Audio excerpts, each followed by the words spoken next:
Many things in life have contributed to my vision of social justice, but there is one experience that left a deeper impression on me than any other. It was when I saw my father's voice became weak, and the shine of his eyes was dimming because his hope had died. My father has been an honest person his whole life. Maybe it was for that reason that the indifference and the lies from the government caused him an immense pain in his soul. A lie that destroyed his future projects and illusions and aroused bitterness in him. I heard many times my father saying, "The government is a big thief." This is the phrase from my father that I remember the most. In 1979 in Peru, all workers were forced to make a contribution, whatever their social status or labor situation, to FONAVI. The government said was a fund for housing, but it was really a way for them to steal the money of humble, honest, hard-working people. It was a fund of lies and broken dreams. The government decided what to do with the money of so many humble people without ever consulting with them. They decided to trample on their rights. During the Fujimori presidency, the fund was used as a smoke screen.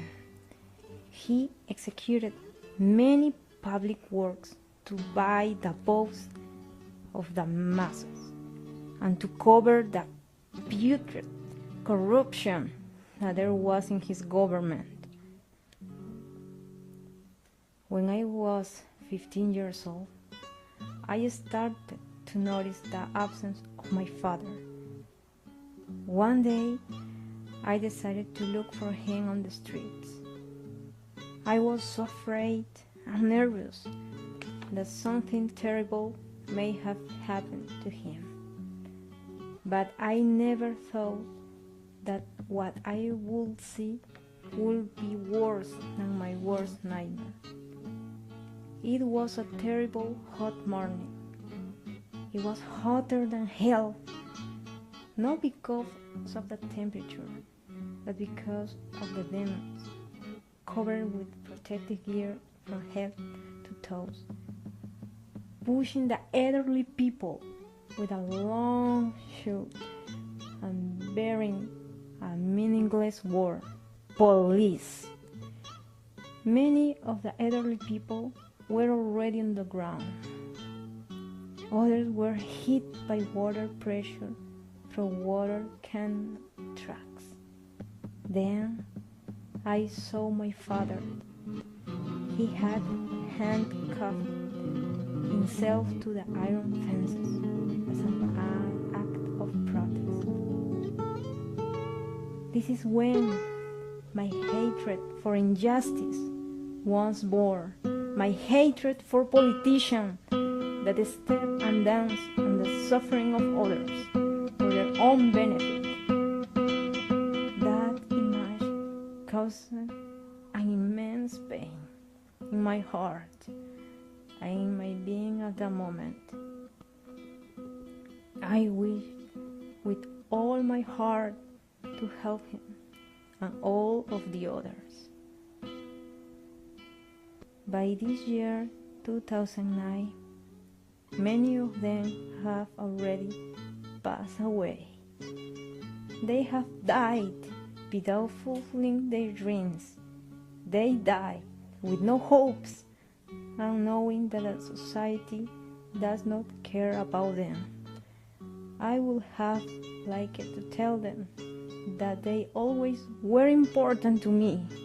I would like to say to to my father that I am not only his daughter, but a person who will give him a taste of justice. I would like to see in their faces tears of happiness, not sadness. This story is in memory of all those people who have died searching for justice. In memory of my father, because he was who awakened in me the passion and courage searching of the justice.